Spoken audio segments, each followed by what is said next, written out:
आपण आलो होतो हिंगणघाटच्या शिवाजी पार्क या परिसरात. याच परिसरात जे मोठं वृक्ष होतं, अनेक वर्षाचं म्हणा किंवा अनेक काळाचं होतं, तेच वृक्ष मोठ्या प्रमाणात त्या वृक्षाचे फांदी छाटण्याच्या दृष्टीने जे आहे मोठं नुकसान करण्यात आलं. आपल्याबरोबर प्राणी संरक्षण जे आहे आपल्याबरोबर हिंगणघाट शहरातील निसर्ग जे वाचवतात किंवा त्या संस्थेशी संबंधित आशिष भोयर आहे आपल्याबरोबर. काय बोलणार? हे झाड मोठ्या प्रमाणात काटलं आहे, वृक्षाच्या झाडाचे फांदे तोडण्याच्या या दृष्टीने झाडाची मोठी कत्तल झाली आहे. काय बोलणार? काल ही बातमी जेव्हा कळली की झाडाची एक कत्तल केली आहे तेव्हा बघितलं तर मोठ्या प्रमाणात इथे झाडाच्या फांद्या तोडलेल्या आहे. म्हणजे ज्याची गरज नसताना आणि इथे कुठलंही त्याची अडचण नसताना हे तोडण्यात आलं. आणि माहिती घेतली तर असं कळलं की स्थानिक जे इथले नगरसेवक आहे दोन्ही, त्यांनी फक्त आणि फक्त शिवाजी महाराजांचा पुतळा दिसावा लांबून एवढ्यासाठी या झाडाची मोठी कत्तल केली आहे. ते वडाचं झाड आहे. मला सांगा एक मिनिट, तुम्ही शिवाजी महाराजांचा पुतळा दिसावा यासाठी कत्तल केली गेली असं त्यांचं म्हणणं होतं, असं तुमचं म्हणणं आहे. पण शिवाजी महाराज सुद्धा वृक्षप्रेमी होते. बरोबर तेच म्हणणं माझं की त्यांनी जे पर्यावरणाचं धोरण सांगितलेलं होतं त्यानुसार तर ही जी काही कत्तल झाली आहे तर ते शिवाजी महाराजांचे पुरस्कर्ते होऊ शकत नाही. अशा पद्धतीचे झाडाच्या फांद्या तोडणारे लोक हे त्यांच्या विचाराचे राहू शकत नाही, हे ठाम मत आहे माझं. आणि तुम्हाला तुमचा सिमेंटचा जो काही विकास केलेला आहे, तुम्ही तो सिमेंटचा विकास दाखवण्यासाठी हा शाश्वत जो विकास आहे झाडांचा निसर्गाचा, याची तुम्ही रास जो केला आहे तो अत्यंत निंदनीय आहे. याचा आम्ही जाहीर निषेधच करतो आणि याच्याबद्दल नगरपालिकेकडे आम्ही जरूर जाब मागणार आहे. 2 दिवसाआधीच आम्ही वृक्ष प्राधिकरण समिती गठीत करण्यात यावी यासंबंधी आम्ही निवेदन दिलेलं होतं माननीय नगराध्यक्षा मॅडम आणि सीओ साहेबांना.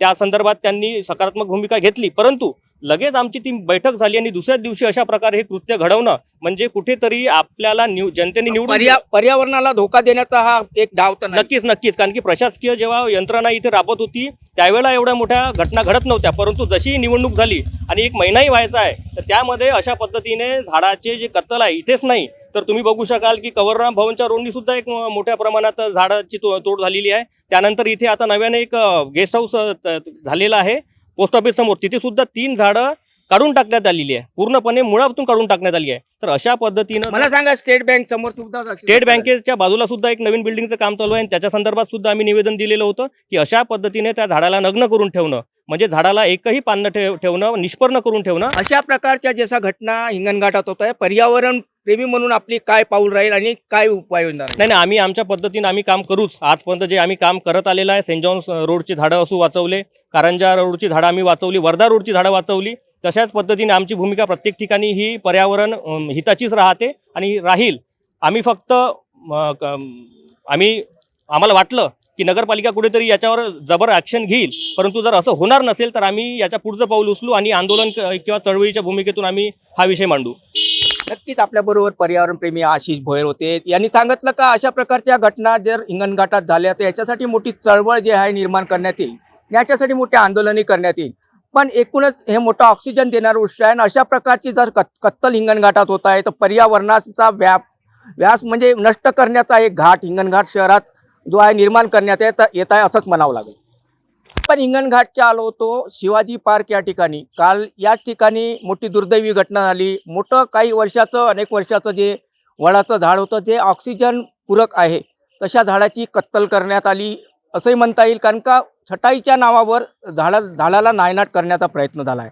आपल्याबरोबर अजून वृक्षप्रेमी आहे. मला सांगा दादा, मोठ्या प्रमाणात एक छटाईच्या नावावर या वृक्षाला तोडण्यात आलं आहे, काय बोलणार?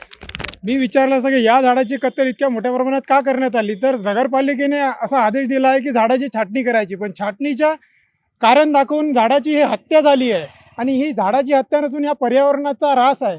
या पर्यावरणाचा ऱ्हासाला कुठेतरी नागरिकांचा, तुम्ही हे झाड तोडलं नगरपालिकेने तेव्हा सभोवतालच्या नागरिकांचं मत विचारात घेतलं का? कारण की सभोवताली ते नागरिक राहत आहेत, ते पण विचारात घेतलं नाही. आणि हे झाड तोडत असताना असं दर्शनात आलं की इथले स्थानिक जे नगरसेवक आहे आणि नगरपालिकेचे जे काही कर्मचारी आहेत ते उपस्थित असताना झाडाची कत्तल केली. मग आता नागरिकांनी जे मत दिलं आहे यांना, हे झाडांची कत्तल करण्यासाठी मत दिलं आहे का निवडून जे आणले नगरसेवक? हा माझा प्रश्न आहे.